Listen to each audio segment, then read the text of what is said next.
Բարև ձեզ, հայկական կինոյում քիչ չեն հաջողակ ստեղծագործական դինաստիաները, դրանցից ամենահարուստը հավանաբար Քեոսայանների ընտանիքն է։ Ռուսաստանում ստեղծագործող կինոպրոդյուսեր և ռեժիսոր Տիգրան Քեոսայանին վաղուց է հաջողվել դուրս գալ իր տաղանդաշատ հոր ստվերից և հայտնի դառնալ սեփական տաղանդի շնորհիվ։ Տիգրան Քեոսայան, կինոռեժիսոր, սցենարիստ, պրոդյուսեր, դերասան, քլիպմեյքեր, հեռուստահաղորդավար, Gold Vision կինոընկերության հիմնադիր և ղեկավար։ Տիգրան, ընդհանրապես որքան բարձր է լինում տոհմածառի գագաթը, այդքան մարդը ավելի շատ է մտածում այդ ծառի արմատների մասին։ Որտեղից են ձեր արմատները։ Հորս կողմը Կարսից է, մորս նախնիները երևանցի էին։ Ձեր նախնիները ինչով էին զբաղվել, հաստատ գիտեմ, որ կինո չէին նկարում։ Հորս հորեղբայրը եղել է Կարսի ոստիկանապետը, որի պատճառով էլ պապս հետագայում խորհրդային տարիներին տուժել է։ Նրան գնդակահարեցին 1937 թվականին։ Իսկ որտեղից ընտանիքում արվեստի նկատմամբ սերը։ Տղամարդիկ ընտանիքում հիմնականում զինվորական են եղել, ինչը այդքան էլ ստեղծագործական մասնագիտություն չէ։ Այո, տղամարդիկ ընտանիքում սպաներ են եղել, ինչպես այդ ժամանակվա բոլոր արիստոկրատները։ Հայրս առաջինն էր, որ արվեստի բնագավառի մասնագիտություն ընտրեց։ Թեև նրա բոլոր ազգականներն էլ շատ ստեղծագործող մարդիկ են եղել, և Ստյոպա հորեղբայրը, և ավագ հորեղբայր Ռուբիկը։ Իսկ ռեժիսոր դառնալու ձեր հոր մտադրությունը ընտանիքում խրախուսվել է։ Դա ես չգիտեմ, այն ժամանակ ես չեմ եղել, սակայն մտածում եմ, որ նա չէր էլ լսի ծնողներին, եթե նրանք դեմ լինեին։ Ուրիշ ժամանակներ էին, նա շատ ինքնուրույն մարդ էր։ Հայրս պատանեկան տարիքից ընտանիքի համար փող էր վաստակում։ Նա էր կերակրում և մորը, և տատիկին։ Համենայն դեպս գիտեմ, որ մասնագիտության ընտրությունը ընտանիքում վիճաբանության առիթ չի դարձել։ Քեոսայանների ողջ ընտանիքն է ստեղծագործական։ Մայրը սիրված դերասանուհի Հայաստանի վաստակավոր արտիստ Լաուրա Գևորգյանն է։ Եղբայրը Դավիթը ռեժիսոր է, պրոդյուսեր և կինոգետ։ Կինը դերասանուհի Ալյոնա Խմելնիցկայան նկարահանվում է ամուսնու գրեթե բոլոր ֆիլմերում։ Սակայն ընտանիքում ամենատաղանդավորը անկասկած Տիգրանի հայրն էր։ Հայաստանի, Վրաստանի և Ռուսաստանի վաստակավոր արտիստ Էդմոնդ Քեոսայանը իրավամբ հանրապետության լավագույն ռեժիսորներից մեկն էր համարվում։ Նրա «Երբ գալիս է սեպտեմբերը» ֆիլմը կինոյի բրիտանական ակադեմիայի մրցանակի էր արժանացել։ Знаешь, дедушка, я решил жениться. Մխիթար սպարապետ պատմական դրաման և տղամարդիկ կատակերգությունը նույնպես ոսկե տառերով են գրված հայկական կինոյի պատմության մեջ։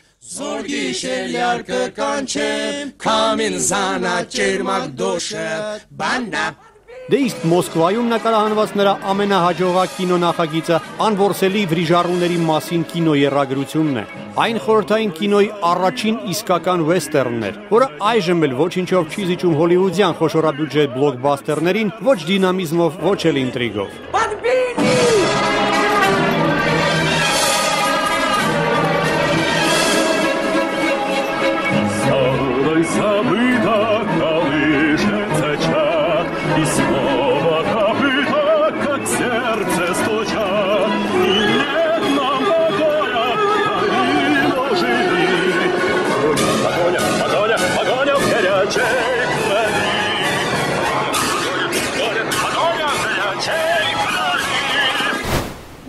Ձեր և Դավիթի դեպքում մասնագիտությունը ընտրելու հարցը կարծում եմ ավելի հեշտ է լուծել։ Կինոյի մարդկանց ընտանիքում եք մեծացել և դժվար կլիներ ավելի հետաքրքիր գործ գտնել, քան կինոն է։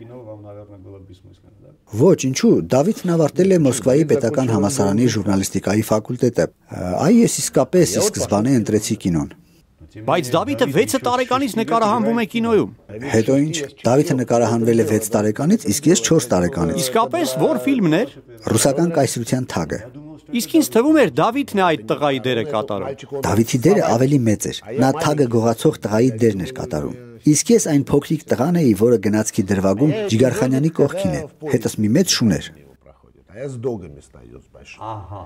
Ձեր առաջին դերն էր, դուք երևի ձեզ արդեն մեծ դերասան եք Երևակայում։ Ոչ, բայց ես ինքս ինձ համար արդեն որոշել էի, որ ավելի լավ է գնալ նկարահանումների, քան մանկապարտեզ։ Դե իհարկե, չէ որ դրա համար նաև վճարում են։ Ձեզ կոնֆետ տալիս էին կինոյում նկարահանվելու համար։ Ոչ, մինչև 16 տարեկան դերասանների փոխարեն աշխատավարձը ծնողներն էին ստանում։ Այնուամենայնիվ դա շատ շահեկան է կադրում Երևանը։ Համադասարանցիները երևի հպարտանում էին իրենց Տիգրանով։ Այդ ժամանակ ինչ համադասարանցի, ես ընդամենը 4 տարեկան էի։ Ես երբեք չեմ հպարտացել այդ դերով դպրոցում։ Թեև այդ ֆիլմը բոլորի ամենասիրած ֆիլմն էր, բոլորը դիտում էին։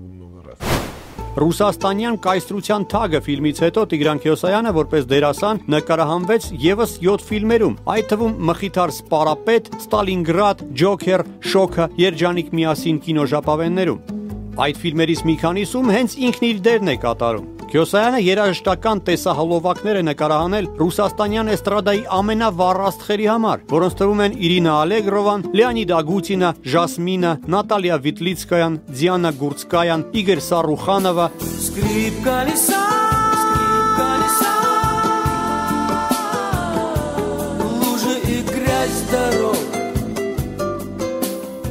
Կինոն եւ կլիպմեյքերական արվեստը Քյոսայանը հաջողությամբ համատեղում է հեռուստատեսությունում աշխատանքի հետ։ Նա DTV հեռուստաընկերության գլխավոր գործադիր պրոդյուսերն է եղել։ Վարել է Երեկոն Տիգրան Քյոսայանի հետ կոչվող հեղինակային թոք-շոուն։ Իր տիկնոջ Ալյոնա Խմիլնիցկայայի հետ միասին վարում էր Ռասիա հեռուստաալիքով եթեր սփռվող Ես ու դու ընտանեկան հաղորդումը։ REN-TV ալիքում բավական է լռել քաղաքական թոք-շոուի հեղինակներ եւ հաղորդավարը։ Пора уже назвать вещи своими именами и понять главное.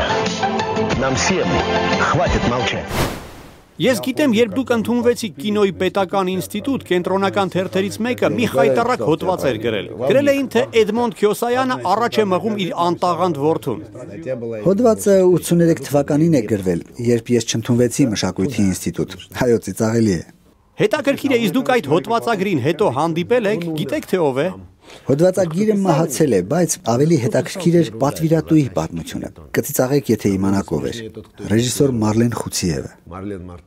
Դա անսպասելի է, իսկ ինչու այդպես։ Դե Աստված իրեն դատավոր։ Նույնիսկ չեմ ուզում դրա մասին խոսել։ Դա իր եւ հորս միջև եղած վեճերի արդյունքն էր։ Իմ գործը չէ։ Ինձ համար կարևորն այն էր, որ հաջորդ տարի ես 5-երով ընդունվեցի եւ շատ լավ սովորում էի։ Իսկ ամենահետաքրքիրը այն է, որ 98 թվականին հենց Մարլեն Խուցիևն էր ինձ մրցանակ շնորհում Ստալկեր միջազգային կինոփառատոնում։ Այդ ժամանակ դուք նրան պատժեցիք։ Այդ ժամանակ ես նույնիսկ խղճացի նրան։ Աստված նրան առողջություն տա, ծեր մարդ է։ Շատ մեծ պատասխանատվություն է, երբ հայրը նշաձող է դնում եւ պետք է աշխատես դրանից ցածր չիջնել։ Այո, բայց դա ինձ երբեք չէր ճնշում։ Ես չունեի հայրերի եւ որդիների հակամարտության բարդույթը։ Շատ լավ հասկանում էի, որ հորս դրած նշաձողը պատասխանատվություն է ենթադրում։ Գիտեի, որ երբեք ոչ ոք իմ փոխարեն ոչինչ չի անի։ Հայրս իմ գործը չի անի։ Կինոյում ֆիզիկապես դա անել հնարավոր չէ։ Նկարահանման հրապարակում դու ես քո օպերատորն ու քո դերասանները։ Մոնտաժի ժամանակ կարող ես խորհուրդ հարցնել, սցենարը կարող ես ճղել ու նորը գրել, ձայնը կարող ես փոխել, բայց եթե նկարահանման ժամանակ սխալ ես թույլ տվել, քեզ արդեն ոչինչ չի փրկի։ Ոչ մի տաղանդավոր հայր։ Ես երբեք չունեի ներքին մրցակցություն հորս հետ։ Գիտեք, ես շատ ընկերներ ունեմ, ովքեր հայտնի տաղանդավոր մարդկանց զավակներ են։ Մենք բոլորս մի կաթսայի մեջ ենք եփվում, եւ ես նկատում եմ, որ նրանցից շատերը փորձում են ծնողների հետ մրցել կամ տարապում են դրա հետ կապված բարդույթներով։ Միայն մի գաղափար կար, որ հայրս իմ ու Դավիթի գլուխն էր միշտ մտցնում։ Ազգի, տոհմի պատիվը պետք է բարձր պահեք, ասում էր նա։ Այդպիսի պատվախնդրություն կար։ Երևի դա կապված էր այն բանի հետ, որ Քյոսայանների անունը ստալինյան բռնությունների տարիներին անարդարացի կերպով փորձեցին կեղտոտել։ Նա ամեն ինչ անում էր իր ընտանիքի բարի համբավը վերադարձնելու համար։ Հայրս ասում էր, ոչ ձեզ է պատկանում այս ազգանունը, ոչ էլ ինձ, այն մեր նախնիներինն է, եւ դուք այն խայտարակելու իրավունք չունեք։ Դե Փառք Աստծո, դուք կարողացաք այս անվան բարի համբավը պահպանել։ Ինչպիսին եղավ հայրիկի գնահատականը, երբ իրեն ցույց տվեցիք ձեր նկարած առաջին ֆիլմը։ Բնականաբար առաջին գնահատատը ինքն էր։ Ես իմ պրոֆեսիոնալ գործունեությունը սկսեցի 88 թվականին։ Երաժշտական եւ գովազդային տեսահոլովակներ էի նկարահանում։ Հայրս հավանում էր։ Այսինքն այդպես չէր լինում, որ ասեր, սա հիմարություն է, դե նետից զրոյից արա։ Ոչ, այդպես երբեք չի ասել։ Մի հիանալի պատմություն կա նրա հետ կապված։ 89 թվականին ինձ առաջարկեցին կինո նկարել Օդեսայի կինոստուդիայում։ Վանյա Օխլաբիստինի սցենարն էր։ Նա իմ համակուրսեցին էր։ Շատ ծիծաղելի, պարզապես հիանալի սցենար էր։ Որոշեցի հորս ցույց տալ։ Սցենարը կարդալիս ծիծաղից թուլացել էր։ Դե ինչ ասում եմ, լավն է։ Պատասխանում է, շատ լավն է։ Իսկ սցենարը ուր է։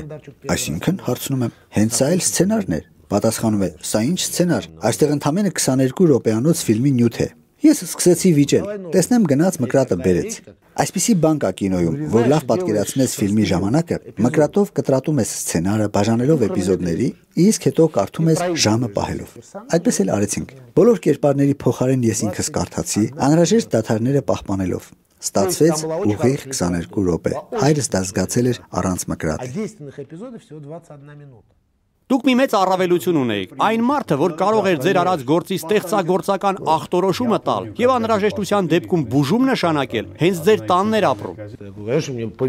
Իհարկե, ես միշտ բոլոր հարցազրույցներում նշում եմ, որ իհարկե իմ բախտը բերել է, որ ես ծնվել եմ իմ ընտանիքում։ Սակայն մի բան էլ կա, անգամ եթե հանճարի հետ մի տանն ես ապրում, դու ոչինչ նրանից չես ստանա, եթե ունակ չես լսելու, ընկալելու, սովորելու։ Տիգրան Քյոսայանը որպես ռեժիսոր 6 լիամետրաժ խաղարկային ֆիլմ եւ 5 հեռուստասերիալ է նկարահանել։ Նրա հաջող աշխատանքներից են Նախագահը եւ նրա թոռնուհին, Արծաթագույն հովթաշուշանը, Յալտա 45, Նապաստակը անդունդի վրա ֆիլմերը։ Քյոսայանի ռեժիսորական ամենամեծ հաջողությունը Խեղճ Սաշա կատակերգական մելոդրամն է, որի գլխավոր դերում նկարահանվել էր Ալեքսանդր Զբրուևը։ Այն 1998 թվականի լավագույն ֆիլմ էր ճանաչվել։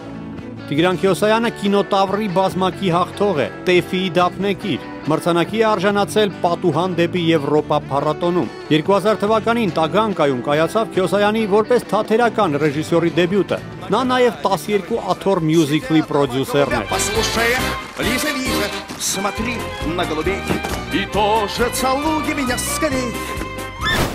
Ես չգիտեի, որ Դավիթը ձեր եղբայրը կրթությամբ լրագրող է, բայց եւ այնպես նա էլ հետո վերադարձավ կինո։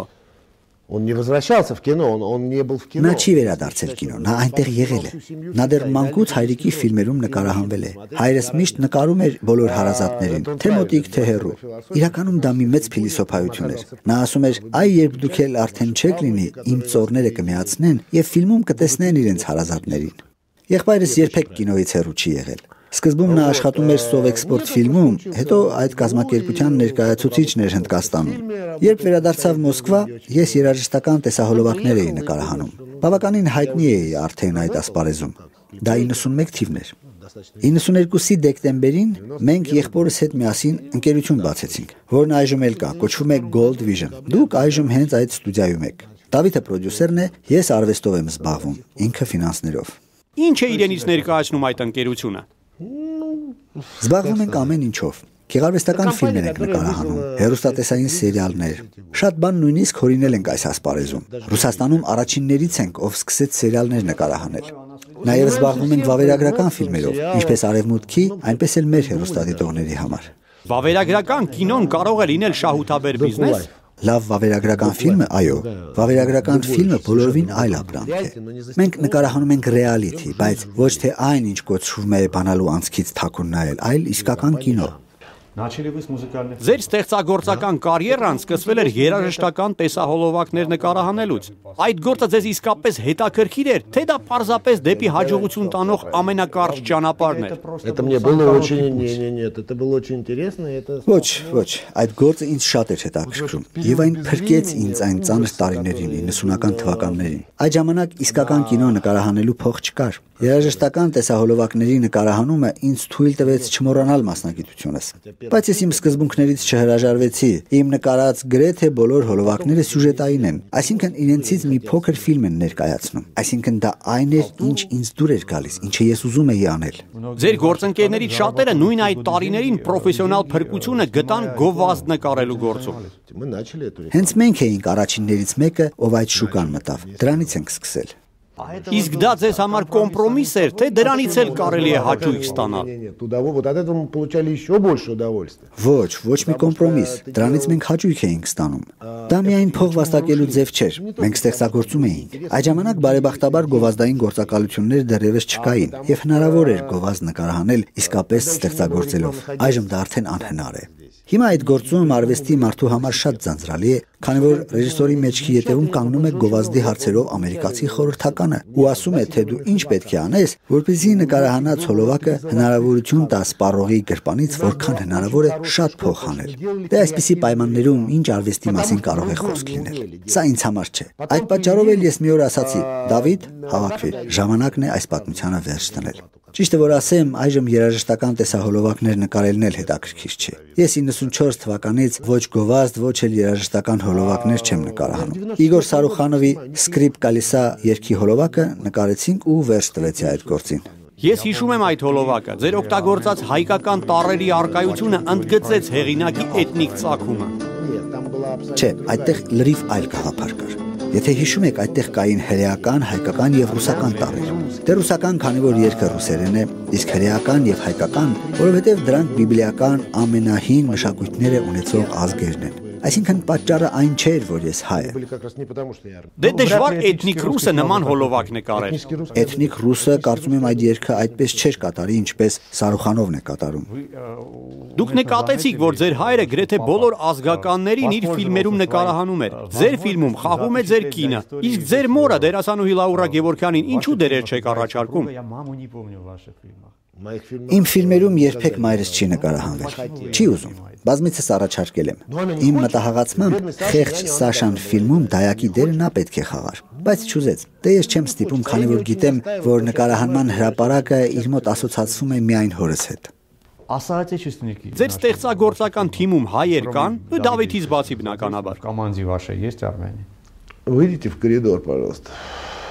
Այ, երբ իմ աշխատասենյակից դուրս կգաք, ուշադրություն դարձրեք շուրջը աշխատող մարդկանց։ Հայերից բացի այստեղ այլ մարդ չկա։ Առանց հայի այստեղ կինո չի կարող լինել։ Եթե Հոլիվուդում կինոն հրեաների ձեռքում է, ապա Ռուսաստանում ինչ որ չափով հայերի ձեռքում է։ Եվ ինչպես դա հայերին հաջողվեց։ Չգիտեմ, կարծում եմ շատ աշխատասեր ենք։ Հետաքրքիր է, որ ոչ այդքան կինո արվեստում, որքան հենց կինո բիզնեսում են հայերը մեծ հաջողությունների հասնում։ Не знаю, я вам фамилии тут. Չգիտեմ, ազգությամբ հայ ռեժիսորներն էլ շատ են։ Այստեղ բոլորովին ուրիշ մշակույթ է։ Ես ծնվել եմ Մոսկվայում, բայց ես հայ եմ, եւ բոլորն էլ դա նկատում են։ Նայեք ինձ, ես եվրոպացու նման չեմ, մենք տարբերվում ենք։ Եվ հաջողության հասնելու համար պետք է լինենք ավելի լավը, քան շրջապատող մարդիկ են, բայց պետք է անպայման անես այն, ինչ շրջապատիդ մարդկանց հասկանալի է։ Եթե ուզում ես հաջողակ լինել, չպետք է սահմանափակվես ինչ որ անիմաստ ազգային սահմաններով։ Չկա, չեն կարող լինել հանճարեղ իռլանդացիներ, կամ հանճարեղ ռուսներ, կամ հանճարեղ հայ կինոռեժիսորներ։ Դու չես կարող տաղանդավոր համարվել, եթե հետաքրքիր ես միայն մեկ առանձին ազգի համար։ Ժամանակն է այդպիսին։ Քո ստեղծագործական լեզուն պետք է բոլորի համար հասկանալի լինի։ Ռուսաստանում աշխատող հայ ռեժիսորները կարողանում են հայ մնալով բոլորին հասկանալի լեզվով խոսել։ Ռուսաստանը որպես մի երկիր, որը մեզ մեծ հնարավորություններ է տվել, իհարկե շատ դրական կողմեր ունի այդ առումով։ Միևնույն ժամանակ Ռուսաստանում ավելի դժվար է հայ մնալը։ Ո՞վ ասեց, որ այդպես է։ Եթե ոչ երկրորդ, ապա հայերի երրորդ սերնդի ներկայացուցիչները իրենց այլևս հայ չեն համարում։ Հայ օրինակ ձեր երեխաները իրենց հայ համարում են։ Իհարկե։ Մայրենի լեզվին տիրապետում են։ Չեն տիրապետում, բայց կսկսեն տիրապետել, հենց սկսեն գնալ կիրակնօրյա դպրոց։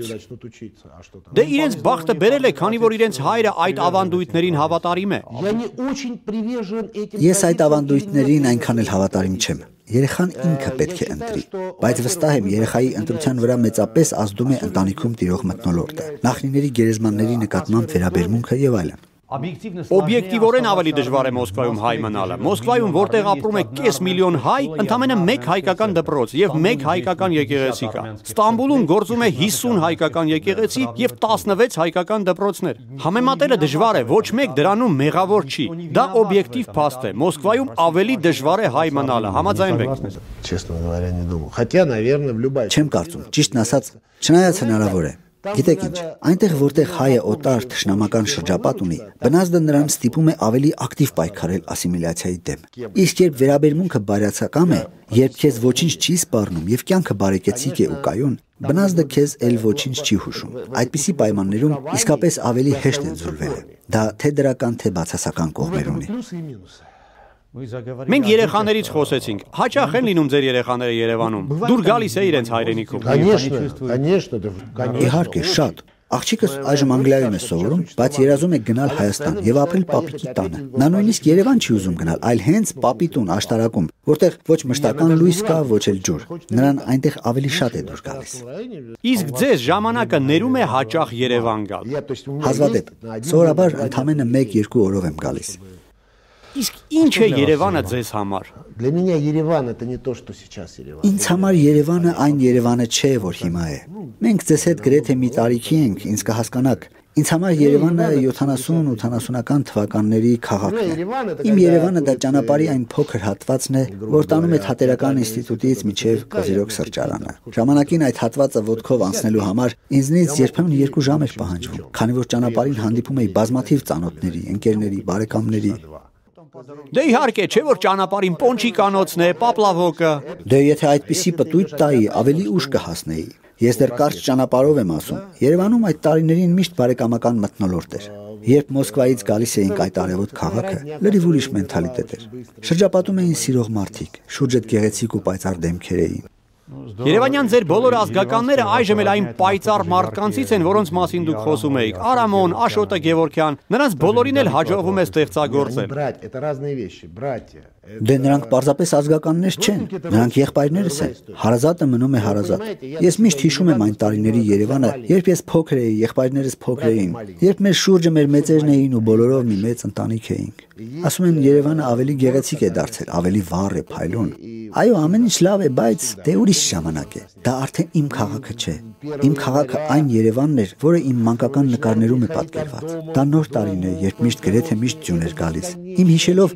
Երևանում հունվարի 1-ին սկսում էր առատ ձյուն տեղը։ Դե ձեր ընտանիքում ընդունված է, որ ձյունը պատվերով է գալիս։ Համենայն դեպս հայրիկին կինոյում դա հաջողվում էր անել։ Нет, ну, в общем, это сложно. Այո, բայց բանը ձյան մեջ չի, պարզապես երևի ես եմ ծերանում։ Просто я, наверное, другой. Ժամանակ ունենում եք հայկական կինոյին հետևել։ Нет, не потому что такое. Անկեղծ ասած չէ։ Ես նույնիսկ այստեղի ռուսական կինոյին չեմ հասցնում հետևել։ Российским кино. Դուք դրան չեք հետևում, դուք այն ստեղծում եք։ Ну, я давно уже 5 лет. Չէ, ես կինո արդեն չեմ նկարում։ Արդեն 4 տարի է ոչ մի ֆիլմ չեմ նկարահանել, բայց աշխատանքը միևնույնն է շատ է։